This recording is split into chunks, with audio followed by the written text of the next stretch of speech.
Yes, what's up my people? Yes, iyi ni Moses wanyu kabisa nkaba mbazaniye H8 Plus file gukora neza 100%. Yes, mwabibona description kuno handitse. Yes, first of all, handitse ngo please kora subscribe kuri no channel Modiambo TV niba wunzwe niyi full internet H8 Plus gukora neza ariko ni kuri sim card ya Tigo cyangwa Airtel. Yes, twaje sasa. Ya ubwo ikintu ndakora yes ngo ndabaha muraza ndasiga muri description ni address yanjye, nimero ya WhatsApp, Instagram account yanjye, nuza Twitter yanjye na email yanjye, aho wabasha kunyandikira hose naguye no file kabisa gukora kuri Airtel na Tigo. Yes, irakora irihuta cyane neza cyane ariko ya urabizi H8 Plus ni uburyo yes twagiye. Ya mbibutsa ko iyi ni Modiambo TV, ndabibutsa yuko murakora iki subscribe n'ama like menshi n'ama comment udushimira cyangwa se utubaza ibibazo runaka. Yes, ubwo ku bantu batasanzwe bakoresha H8 Plus bazo kunekoreshwa ubwo ningwa ubwo uraza kugira ute ushatse urajya hano kuyute we importing ifile ndaguha, uraza kujyamo hano umunanze then uhita hehe kuri import configuration ndabona iguhaye ni ukora import bahita ujyamo gutya ndabona yeti loading file yanjye nkoresha A50 Samsung. Ubwo aha akantu ka search gusa sinunga search reka twimagine ko nyikoresha kuri WhatsApp. uraza bitewe na WhatsApp ukoresha nikoresha WhatsApp business cyakoresha WhatsApp Messenger cyakoresha GB WhatsApp, ngiye nkoresha GB WhatsApp. Uraza kuza kujyamo nuko nayikoresha kuri WhatsApp ukandemo. Yes, nujyamo ujyana kuri media nujyamo bitukandanga kuri WhatsApp GB WhatsApp document, ubwo birategwa na WhatsApp yawe ukandemo. Then right ibona hano hasi uraza kubona ukuntu yanditseho Modiambo TV Airtel and Tigo file niko handitseho. Yes, noneho ubwo jewe urabona ni yanjye na creatingiye ni file iri gukora neza cyane. Yes, noneho ubwo turakora iki right ukora right iba imported kuga import success right ujya kuri start nukora start. Yes, urabona start ingako tugeze ko iba connected. Yes, bitabiza urabona ko ari amasaha asigaye.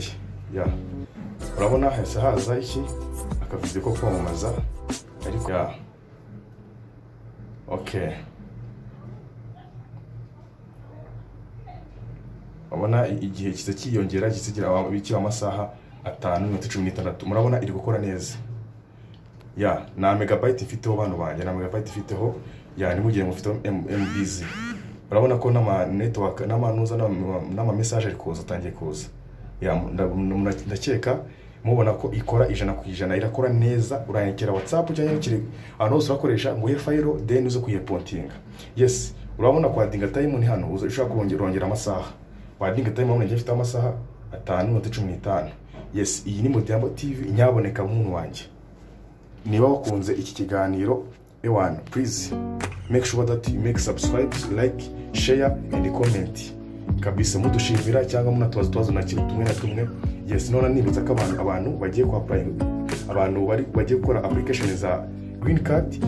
Hari group twakoze y'abantu bafasha kuzakora kwa apply green card ifasha kujya ku USA. Kiganiro naragikoze kuri Modiambo TV. Ushaka wasearch na Modiambo TV ukareba ibiganiro byo kubisobanura green card ni ikintu uburyo buguha visa for free. Yes, ukajya kuri WhatsApp ubwo ushobora kunyandikira WhatsApp ko ngushaka kujya muri iyo group agushyiramo tuzapranga ejo undi kuri 5. Ubu twatangiye no kwifotoza amafoto yo kuzakura muri application n'amafoto y'igice cyangwa ngata passport. Yes, ubwo rero nyaboneka aya mahirwe ntagucike nawe ugerageza amahirwe kwa applyinga bya green card. Ubwo ciao turi kumwe. Ubwo ku bindi bisobanuro ndasiga namba zanjye, ndasiga address zanjye muri description. Then ubwo ahandi turi kumwe. Ubwo kumuntu akoze subscribe ibiganiro twadukora zajya bibona update kuri green card, zajya bibona iyo group ikiza cyayifasha ibintu byose. Ubwo ushaka kuza kumenya for more details baza kunyandikira cyangwa se umamagare nabyo biremewe. Okay, murakoze. Iyi ni Modiambo TV nyaboneka mukuri subscribe kuri no channel mega. Urabona ko dore ngiye na group yaje American TV Rotary yanacheka muri kuyibona. Ya iyi group irahe kabisa irimo abantu barenga 300 na yani group irimo abantu bakomeye cyane nayo waza ko twisungaho ntabwo turobanura umuntu wese turamufata nta kibazo. Yes, ni Modiambo TV nyaboneka. Ciao murakoze. nakagaruka. Murabona tugiye kujya kuenjoyinga ni eshanu plus y'ubuntu. Yes, kora kuri Tigo na Airtel mbibutsa. Fayiro ndayiguha nta kibazo, nta kiguzi gihari, ariko icyo usabwa uzajya unyereka ko ukoze subscribe, then imite nyigusendingira kugira ngo natwe tubone ko byibuze ibintu byo gukora bifite akamaro kabisa, ko bituma bitutera courage iyo tubona gukora subscribe menshi. Benera courage nkagira ute nkabanje gukomeza kubavumburira, nkabazanira ama VPN ari gukora. Murabizi ko najya mbatenguha. Kandi ikindi mwihangana ari maze igihe n'abaha VPN zikora kubera akazi kenshi. Uyu munsi rero nabuze ngafata iminota ingahe ubundi mbahereze VPN imeze neza. Sawa, murakoze, nakagaruka. Iyi ni Moses wanyu mukunda muri benshi, ushaka umugisha private atari ngo ni bya VPN nabyo nimero zirahari, amadress zanyu arahari, twaba inshuti nta kibazo, biremewe. Murakoze, ciao ciao.